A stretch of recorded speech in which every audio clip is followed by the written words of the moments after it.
नमस्कार, मैं श्रुति सिंह। स्वागत है आप सभी का इनसाइड झारखंड न्यूज के इस बुलेटिन में। चलिए जानते हैं आज की कुछ खास खबरों के बारे में। पश्चिमी सिंहभूम में नक्सली हमले में घायल जवान का हाल जानने राज्यपाल रांची के एक निजी अस्पताल पहुंचे। यहां उन्होंने घायल जवान के स्वास्थ्य की जानकारी लेते हुए झारखंड से नक्सलवाद के खात्मे की बात कही। झारखंड के कोल्हान की धरती पर नक्सल विरोधी अभियान के दौरान 2 जवान बीते 28 सितंबर को आईईडी ब्लास्ट की चपेट में आ गए थे। उसमें एक सीआरपीएफ का जवान शहीद हो गया, जबकि दूसरे जवान को इलाज के लिए रांची के एक निजी अस्पताल में भर्ती कराया गया है। यहां घायल जवान की स्थिति स्थिर बताई जा रही है। इस बीच घायल जवान को देखने झारखंड के राज्यपाल पहुंचे। उन्होंने जवान से कुशल क्षेम पूछा और घायल जवान के इलाज कर रहे डॉक्टर से उसके स्वास्थ्य की जानकारी ली। मौके पर झारखंड के राज्यपाल ने कहा कि दुर्भाग्यपूर्ण रूप से इस घटना में एक जवान को हमने खो दिया।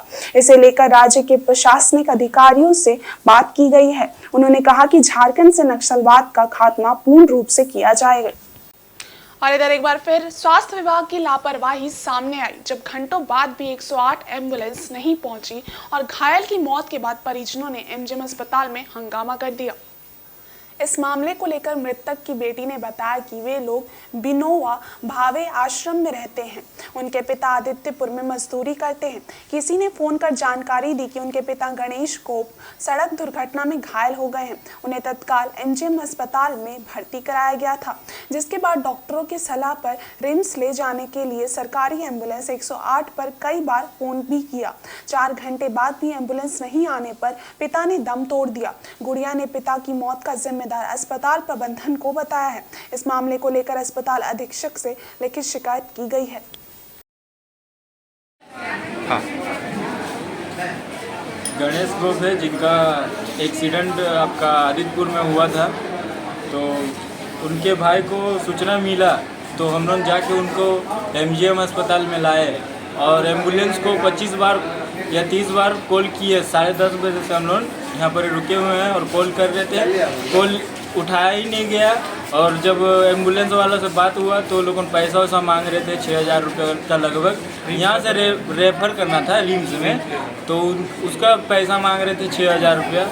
तो बहुत देरी कॉल लगाए ये लोग और कॉल नहीं उठाया। फिर उसके चक्कर में जो है इनका डेथ हो गया है।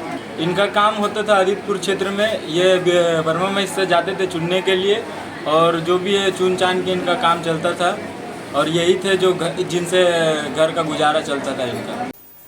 और वहीं सरायकेला खरसावां जिला के कुकड़ू प्रखंड क्षेत्र के सापारूम जंगल के बीच गुरुवार को एक धान लगे खेत में गुज्जर हाथी की मौत हो गई। वन विभाग के डीएफओ आदित्य नारायण व आला अधिकारियों द्वारा जेसीबी मशीन से गड्ढा खोदकर खेत के समीप दूसरी जमीन पर विधि विधान से मृत हाथी का अंतिम संस्कार कर दिया गया। बताते चले कि वन विभाग के पदाधिकारी पहुंचते ही किसान अपने खेत में हाथी को दफनाने का विरोध करने लगे। पशु चिकित्सा पदाधिकारी डॉक्टर हरेलाल महतो की देखरेख में चिकित्सकों द्वारा पोस्टमार्टम किया गया। वहीं पोस्टमार्टम के बाद हाथी का अंतिम संस्कार किया गया। हाथी की मृत्यु की सूचना मिलते ही आसपास के ग्रामीण मृत हाथी को देखने के लिए उमड़ पड़े। लोगों ने मृत हाथी को पुष्प व अगरबत्ती जलाकर श्रद्धांजलि भी दी। मेरी जानकारी के अनुसार कुछ दिन पहले गुज्जर हाथी बिजली तार की चपेट में आने से काफी कमजोर हो गया था। मंगलवार को भी सापारूम जंगल के पास स्वर्ण रेखा नदी पर बालू में फंस गया था। घंटों मशक्कत के बाद उसे नदी से उठाकर सापारूम जंगल पहुंचाया गया। 3 दिनों से शारीरिक रूप से कमजोर बूढ़ा गुज्जर सापारूम जंगल में डेरा जमाए हुआ था। बताया जा रहा है कि गुज्जर ठीक से चल फिर भी नहीं सकता था। करीब 3-4 महीने के अंदर भी एक बूढ़ी हथनी की मौत कुकड़ू के सिरूम जंगल व ईचागढ़ के कुटाम पहाड़ में वयस्क हथनी की मौत हो गई थी। वहीं डीएफओ ने बताया कि गुज्जर हाथी काफी उम्रदराज हो गया था, वह काफी कमजोर हो गया था, जिससे उसकी मौत हो गई। उन्होंने कहा कि पोस्टमार्टम रिपोर्ट आने के बाद ही मौत का कारण का पता चल पाएगा। उन्होंने लोगों से हाथियों के साथ छेड़छाड़ नहीं करने व हाथियों से बचाव के लिए वन विभाग द्वारा किए जा रहे प्रयासों का सहयोग करने की अपील की। आज की भागदौड़ भरे लाइफ में दिल को स्वस्थ रखना और हार्ट अटैक से बचना बड़ी चुनौती है।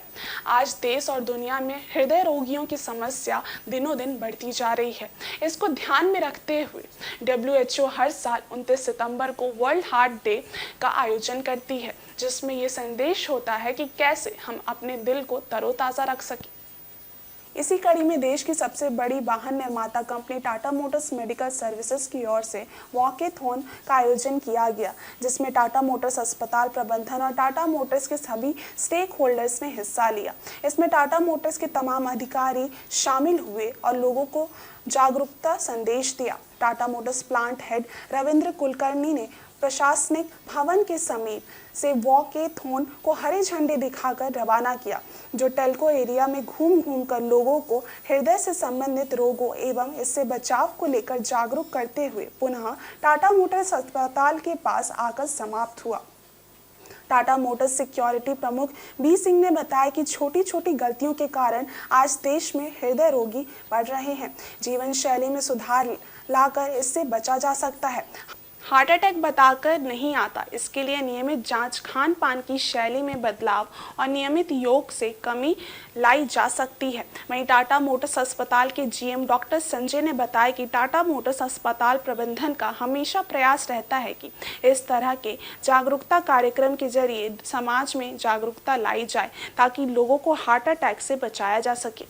जिसमें लोगों को अवेयर करना है कि आपको भी जानकारी है कि एक हार्ट ऐसा चीज है जो आपको बीमारी होने पे बहुत ज्यादा समय नहीं देता है, तो लोग उसके प्रति अवेयर रहें, अपने हार्ट को ठीक रखें। उसके लिए सबसे बड़ा जरूरी है कि आप रेगुलर मूवमेंट करना। रेगुलर मूवमेंट संभव है जब आप मॉर्निंग में वॉकिंग करते हैं। ये वॉकिंग से आपका फिटनेस बना रहता है, आपका हार्ट अच्छा काम करता है, आपका लाइफ बढ़ता है। तो ये इसी के प्रति एक अवेयरनेस है और मुझे उम्मीद है कि इसको करने से हम लोग जो समाज में और अवेयर होंगे और अपने आप को फिट रखेंगे। ये एक हम लोगों ने एक वॉकाथॉन आयोजित किया है, जिसमें कि हमारे लीडरशिप, हमारे यूनियन, हमारे डॉक्टर्स, हमारी नर्सिंग टीम एक साथ हम लोग वॉक करते हैं करीब 4.5 किलोमीटर। और बेसिकली इसका मुख्य उद्देश्य है कि लोगों में जागरूकता लाना। वो जब देखते हैं कि डॉक्टर्स वॉक करते हैं, हमारे एडमिन हैं, वीएन सिंह जी हैं, हम लोग जब साथ में करते हैं तो एक वो प्रेरित होते हैं कि जब ये लोग करते हैं तो हम लोग क्यों नहीं। तो बेसिकली लोगों को प्रेरित करना, उनको मोटिवेट करना और उनको जागरूक करना कि अगर वो स्वस्थ हैं तो समाज स्वस्थ है, स्वस्थ है, परिवार स्वस्थ है। और इधर पश्चिमी सिंहभूम के खुटपानी प्रखंड अंतर्गत कोट सोना गांव के मुंडा टोला में खेलने के दौरान 3 वर्षीय एक बच्चा तालाब में गिर गया, जिससे उसकी मौत हो गई। घटना गुरुवार दिन के करीब 10 बजे की बताई जा रही है।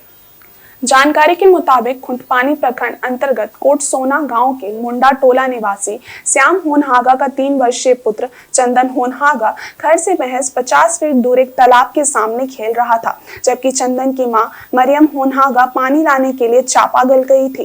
खेलने के दौरान चंदन तालाब में गिर गया। तालाब में गिरने के बाद स्थानीय लोगों ने चंदन होनहागा को पानी से निकाला और आनन फानन में इलाज के लिए बच्चे को पोटका स्थित एक निजी अस्पताल में भर्ती किया, लेकिन चिकित्सकों ने चंदन को मृत घोषित कर दिया। जानकारी मिली है कि मृत बच्चे का पिता श्याम होनहागा मजदूरी करने बैंगलोर गया है। इस घटना से गांव में मातम पसर गया है। इधर घटना की सूचना पाकर मजदूर नेता सिकंदर जामुदा अनुमंडल अस्पताल पहुंचे और परिजनों से वार्ता की। शुक्रवार को चक्रधरपुर अनुमंडल अस्पताल में मृतक बच्चे चंदन होनहागा का पोस्टमार्टम किया जाएगा। और संयुक्त विस्थापित एवं प्रभावित समिति ने अपनी मांगों के समर्थन में तुरामडी यूसीआईएल माइंस प्रबंधन के खिलाफ मोर्चा खोल दिया है। इसके तहत ग्रामीणों ने अनिश्चितकालीन गेट जाम कर दिया। संयुक्त विस्थापित एवं प्रभावित समिति ने अपने प्रस्तावित कार्यक्रम के तहत गुरुवार को तुरामडी माइंस का गेट जाम करते हुए कंपनी प्रबंधन के खिलाफ जोरदार प्रदर्शन किया। लोगों द्वारा बाबा भीमराव अंबेडकर और आदिवासी समाज के वीर शहीदों के तस्वीरों को हाथ में लेकर प्रदर्शन किया गया। वहीं जिला प्रशासन के द्वारा भारी संख्या में पुलिस बल तैनात किया गया है। इन लोगों की मांग है कि कंपनी द्वारा अधिग्रहित भूमि के एवज में प्रत्येक वर्ष रिक्तियां निकाली जाएं और 100% विस्थापितों की बहाली की जाए। इसके साथ ही विस्थापित कर्मचारियों के सेवानिवृत्त व मृत्यु होने के उपरांत उनके आश्रितों को नौकरी देने, पीढ़ी दर पीढ़ी नौकरी देने, ठेकेदारी में विस्थापित और प्रभावित परिवार को नौकरी में प्राथमिकता देने और CSR फंड से प्रभावित गांवों का विकास करें और मूलभूत सुविधा उपलब्ध करना है। इन सभी मांगों को लेकर ग्रामीण संयुक्त विस्थापित एवं प्रभावित समिति के बैनर तले गुरुवार को सुबह से ही दोनों गेट को जाम कर दिया गया है। वहीं पंचायत के ग्राम प्रधान एवं माझी बाबा भोक्ता हांसदा ने कहा कि झारखंड सरकार 75% स्थानीय लोगों को ठेकेदारी प्रथा में मजदूरी में रखना है, परंतु तुरामडी माइंस के ठेकेदार के द्वारा बाहरी लोगों को कार्य में लगाया जाता है। तुरामडी माइंस प्रबंधक के द्वारा विस्थापित क्षेत्र के युवा युवती को नौकरी नहीं दिया जा रहा है, ना ही CSR फंड से किसी भी प्रभावित गांव में फंड का उपयोग किया जा रहा है। उन्होंने आरोप लगाया है कि मंच प्रबंधक के द्वारा आपस में ही ग्रामीणों को लगाने का काम भी किया जा रहा है। अगर हम जमीन दे सकते हैं तो जमीन छीन भी सकते हैं। उन्होंने चेतावनी देते हुए कहा कि अगर प्रबंधक के द्वारा हमारी मांगों को नहीं माना गया तो अनिश्चितकालीन गेट जाम रहेगा और आंदोलन जारी रहेगा। संयुक्त विस्थापित एवं प्रभावित समिति के अध्यक्ष झानू टिग्गी ने बताया कि तुरामडी प्रबंधक के द्वारा यहाँ के पढ़े लिखे युवाओं एवं महिलाओं को नौकरी में नहीं रखा जाता है। अगर कंपनी की प्रबंधक के खिलाफ किसी मजदूर के द्वारा आवाज उठाई जाती है तो उसे नौकरी से भी बैठा दिया जाता है। कंपनी के मनमानी के खिलाफ आर या पार वाली लड़ाई का मूड बना लिया है। इन लोगों की जब तक मांगे पूरी नहीं होती तब तक अनिश्चितकालीन गेट जाम रहेगा।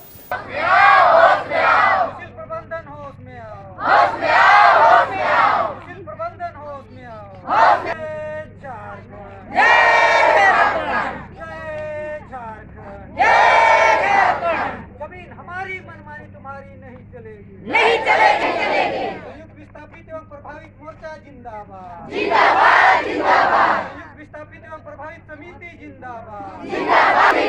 हमारी मांगे पूरी करो। तहसील के दलालों होश में आओ।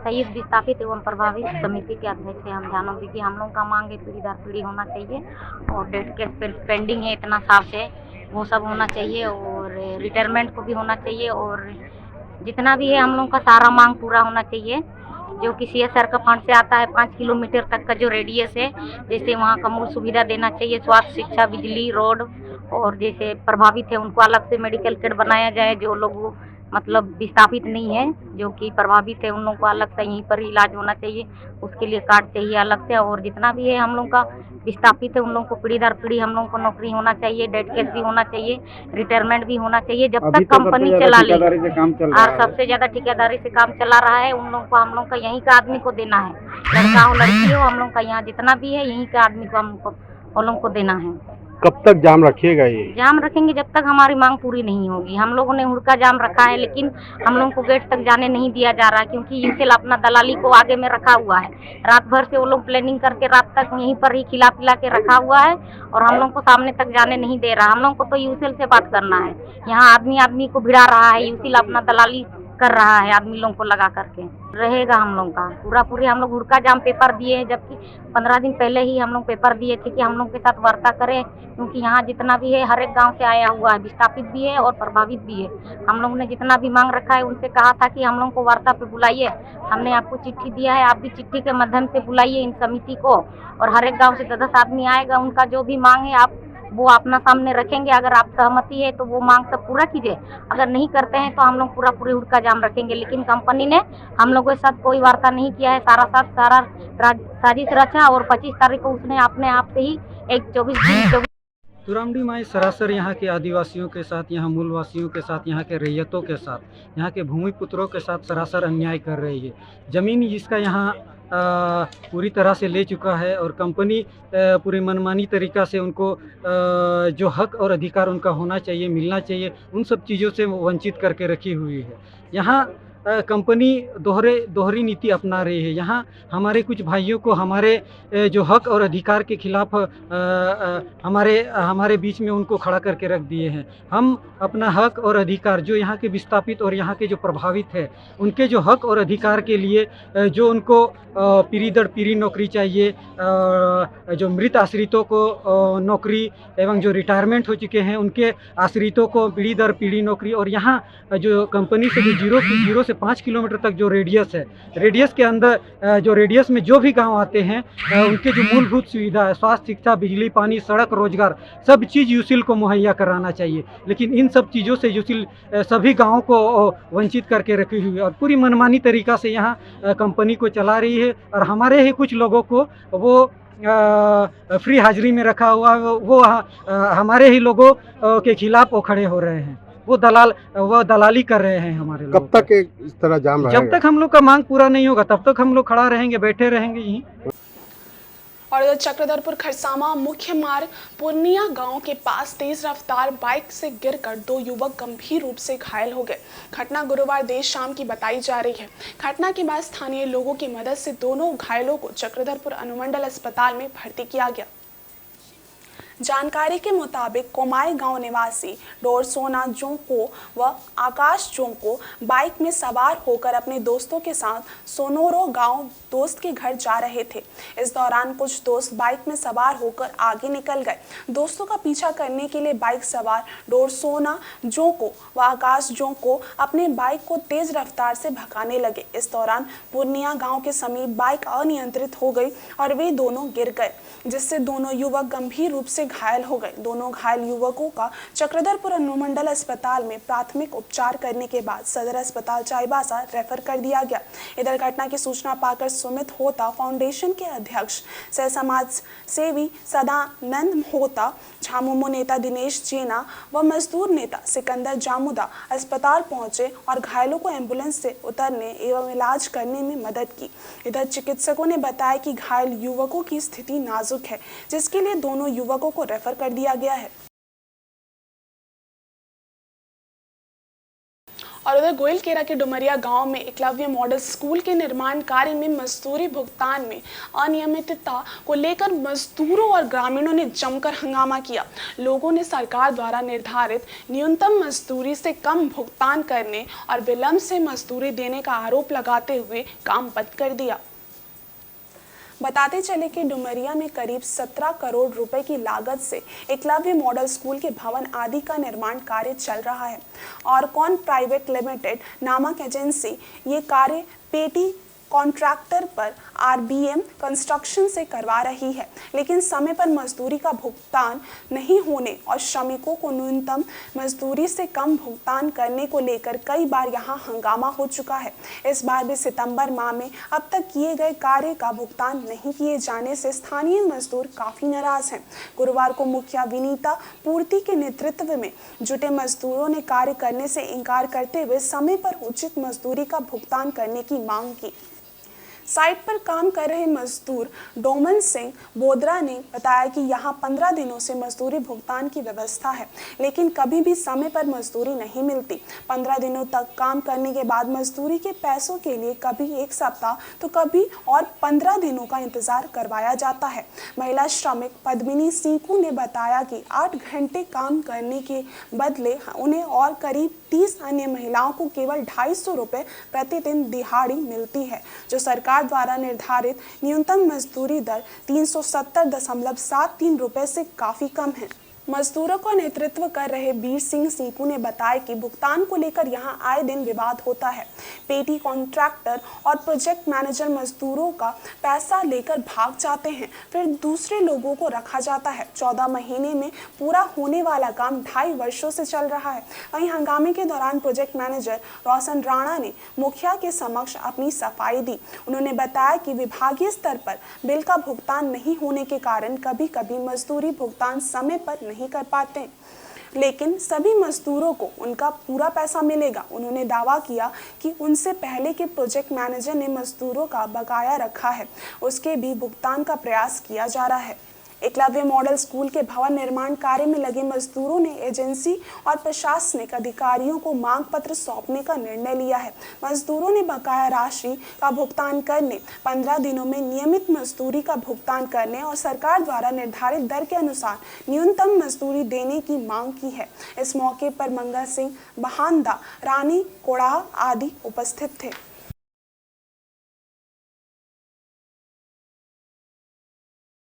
1 महीना काम कर चुके हैं। 1 महीना में तो 15 दिन का तो पैसा मिल चुका है। वो भी आज मिलेगा कल मिलेगा, उसी स्थिति में हम लोग करीबन 15 दिन पूरा होने के 7 दिन बाद मिलता है। और यही बात अगर यही टेंडर दूसरे जगह चलता है, हमारा सोनवा प्रखंड में जो आपका मॉडल आदर्श बालिका विद्यालय हो जब भी हो, उसमें सप्ताह में सोमवार के हर सोमवार पेमेंट होता है। वही मजदूर सब वहाँ करते हैं तो आराम से पैसा भी मिलता है, आराम से काम भी करते हैं, आराम से 8 से 5 बजे तक काम करते हैं। और यहाँ क्या होता है, हम लोग को समय में पैसा नहीं मिलता है। और रेजा सब जितना है, लड़की सब औरत लोगन है, वो 5 बजे से आदि 7-8 बजे तक काम करता है। प्रॉब्लम यही है कि घर में अगर वो जाएगी तो उसका खाना उना बनाना, बच्चे को परवरिश करना कब करेगी? रात को तो ठीक नहीं है। इसीलिए हम चाहते हैं यहाँ अच्छा से काम हो और पैसा जितने भी हो मजदूरी करते हैं वो अच्छे से मिले और इस तरह का धोखाधड़ी ना हो। काम ऐसा ही हम लोग जो ग्रामीण जो काम कर रहे हैं यहाँ पे, तो हम लोग को सही से पैसा नहीं दिया जाता है। मजदूरों को, जो मजदूर यहाँ काम करते हैं उनको सही से पैसा नहीं मिलता, टाइम में पैसा नहीं मिलता है। मजदूर जो कर रहा है उन लोगों को पैसा मिलता है, वो 250 रुपया करके रेजालों को मिलता है। 250 रुपया करके रेजालों को मिलने के बाद भी कोई किसी प्रकार का दिक्कत नहीं है। समय से क्यों पेमेंट नहीं होता है? 15 दिन होता है, 15 दिन का टाइमिंग दिया गया है, ऑलरेडी कंपनी की तरफ से बोला गया है। तो 15 दिन में पेमेंट क्यों नहीं होता है? अभी 3-4 महीना हो रहा है और 5 महीना से किसी को नहीं मिला है। तो इसके समस्या किसको बोला जाएगा? कि पिछले बार हम लोग आए हुए थे यहाँ पे, उस समय भी जो ठेकेदार था वो बोलते हैं कि मतलब कल देंगे आज देंगे, इस टाइप का मतलब हमेशा यहाँ पर तमाशा करता है। आज का समस्या नहीं है, हमेशा समस्या ये होता है। इसलिए हम चाहते हैं कि यहाँ पर जब तक मजदूरी नहीं मिलेगा तब तक यहाँ पर काम बंद होना चाहिए। मेरा तरफ से वही है, मतलब सही, मतलब जितना वो लोग काम करते हैं वो सही पेमेंट मिले, उसको समय पर पेमेंट मिले, क्योंकि उसका भी घर में रोजी रोटी चलता है। बिना पैसा नहीं मिलेगा तो वो कैसे अपना मतलब खाना पीना जो भी भोजन होता है वो नहीं हो पाएगा। इसलिए हम चाहते हैं कि जब तक पैसा इनको नहीं मिलेगा तब तक पूरा काम बंद होना चाहिए। पश्चिमी सिंहभूम जिले के मनोहरपुर में प्रसिद्ध विघ्न विनाशक गणेश मंदिर में आयोजित 14 दिवसीय गणेशोत्सव का उत्साह अभी भी खत्म नहीं हुआ है। यहाँ गणेश पूजा से आरंभ हुए मेले की धूम अभी भी जारी है। लोग बड़ी संख्या में मेला घूम रहे हैं और सैर सपाटे का मजा ले रहे हैं। मालूम रहे कि गणेश पूजा से 14 दिनों तक लगने वाला ये मेला मनोहरपुर समेत आसपास के क्षेत्र में आकर्षण का मुख्य केंद्र रहता है। वहीं रोजाना मेला में झारखंड के अलावे सीमावर्ती राज्य उड़ीसा के अलावे चक्रधरपुर, गोयलकेरा, सोनुआ, जराईकेला, कीरी, बुरू समेत आसपास के लोग मेला का आनंद लेने पहुंच रहे हैं। इतने दिनों बाद भी मेले की खुमारी खत्म नहीं हुई है। लोग अभी भी बड़ी संख्या में मेला घूम रहे हैं और मेले में लगे झूले का आनंद ले रहे हैं। मेले में मुख्य रूप से बिजली झूला, मौत का कुआं, डिस्को झूला, ड्रैगन ट्रेन, नाव झूला, जादू समेत अन्य झूले और खेल तमाशा लगाया गया है। कई दुकानों के स्टॉल भी लगे हैं जिनमें खिलौने व घरेलू सामान की भी जमकर खरीद बिक्री हो रही है। मनोहरपुर में शाम होते ही लोगों की भीड़ उमड़ पड़ती है। शाम रंगीन होने के साथ साथ पूरे क्षेत्र में उत्सव का माहौल नजर आने लगता है। पूरे क्षेत्र में गणेश पूजा के साथ खुशी का और उमंग है। और उधर बीते 6 दिनों से जमशेदपुर के बागबेड़ा बड़ौदा घाट मंदिर पर हजारों की संख्या में साधु संतों का जुटान हुआ है। जय हो बाबा बड़ौदा, बाबा की जय हो के उद्घोष से मंदिर परिसर गूंजन में रहा। बताते चले कि सभी साधु संत बाबा बड़ौदा की समाधि स्थल पर पहुंचे थे। 200 साल पहले इसी जगह जमशेदपुर के खरकई नदी किनारे बाबा बड़ौदा ने अपनी समाधि ली थी। इसके बाद यहाँ मंदिर का निर्माण हुआ और हर साल बंगला तिथि के अनुसार नव आसिन माह में बाबा बड़ौदा की याद में 24 सितंबर से 6 दिनों तक साधु संतों का जुटान होता है, जिसकी विदाई की गई। जमशेदपुर के बागबेड़ा बड़ौदा घाट मंदिर परिसर में बाबा बड़ौदा के समाधि दिन को पारंपरिक भक्ति भाव के साथ मनाया गया। इस अवसर पर देश के विभिन्न राज्य से साधु संतों का जुटान होता है। करीबन 2000 साधु संत बागबेड़ा के बड़ौदा घाट पर पहुंचे हैं। 5 से 6 दिनों तक इसी घाट पर रहकर वे बाबा बड़ौदा बड़ौदा की पूजा अर्चना करते हैं। इस अवसर पर बाबा बड़ौदा सेवा समिति की ओर से बृहद रूप से भंडारे का आयोजन किया जाता है। बिहार, बंगाल, उड़ीसा समेत विभिन्न राज्यों से साधु संतों का समिति की ओर से भव्य स्वागत और सम्मान पूर्वक सेवा की जाती है।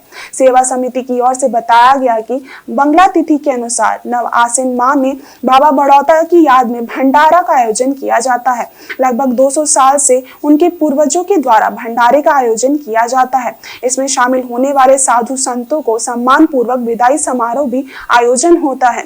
बाबा बड़ौदा का आशीर्वाद प्राप्त करने के लिए सांसद विद्युत वरण महतो समेत स्थानीय विधायक भी शामिल होते हैं। इस बड़ौदा बाबा आश्रम में 3 दिवसीय वार्षिक उत्सव का आज समापन दिवस है। पहला दिन से बाबा लोग का यहाँ पूरे 6-7 स्टेट से सैकड़ों हजारों बाबा संत लोग यहाँ उपस्थित होते हैं। 24, 25, 26, 27, 28 को समापन करके हम लोग बाबा लोग को विदाई करते हैं। इस 3 दिन में बाबा लोग का यहाँ पर सेवा, साथ साथ में रात्रि जागरण, बड़ौदा बाबा के बारे में गाना गाना, यहाँ पर कीर्तन होना, सत्संग होना। 3 दिन में काफ़ी लोग बड़ी उत्साहित के साथ यहाँ पर रहते भी हैं और मज़े के साथ बाबा का गुण गाते हैं। बाबा का चमत्कारी कुछ चीज़ है जिनके चलते किसी को हम लोग ना डेट बताते हैं ना कुछ इनवाइट करते हैं। बाबा का डेट सबको मालूम है। 200 साल से ये 9 आसीन को ये होता है। कभी कभी ये 26 सितंबर जगह 7 सितंबर होता, 27 होता है, लेकिन हम लोग किसी को बताते नहीं है। लेकिन बाबा लोग अपने ठीक टाइम पे सब उपस्थित 3 दिन से हो जाता है। ये बाबा का चमत्कार है, बड़ौदा बाबा का देन है कि किसी को बोलने का ज़रूरत नहीं, अपने ही आते हैं, अपना सेवा भी करवाते हैं। हम लोग को जितना ज़्यादा से ज़्यादा करीब इस बागबेड़ा आसपास के करीब हमको लगता है 10 से 12 हज़ार आदमी का 3 दिन से सेवा चलता है। और बड़ौदा बाबा का अपना एक अस्तित्व है, पुराना इतिहास है, जिसमें हमारे परिवार और यहाँ के जो भी आसपास में लोग बहुत बाबा से उपकार पाते हुए भी हैं और हम लोग परिवार तो बहुत सारा उपकार रहे हैं। पहले 300-400 साधु आ रहा था। उसके बाद प्रत्येक बछर 100-150 करके बहुत बढ़ गया है। अभी 1000 से ज़्यादा साधु घुसते हैं और स्थानीय लोग यहाँ का सेवा के लिए मैनेजमेंट करता रहता है। हम लोग आते हैं जाते हैं, हम लोग भय पाते हैं कि यहाँ कहाँ से इतना आदमी को सेवा देगा। मैनेजमेंट करता है, लेकिन मैनेजमेंट हो जाता है। बड़ौदा बाबा का इतना ही भी शक्ति है कि सेवा के लिए त्रुटि नहीं रहते हैं। और इस बुलेटिन में बस इतना ही। ब्रेक के उस पार कुछ और खास खबरें, तब तक के लिए देखते रहिए इनसाइड झारखंड न्यूज। धन्यवाद।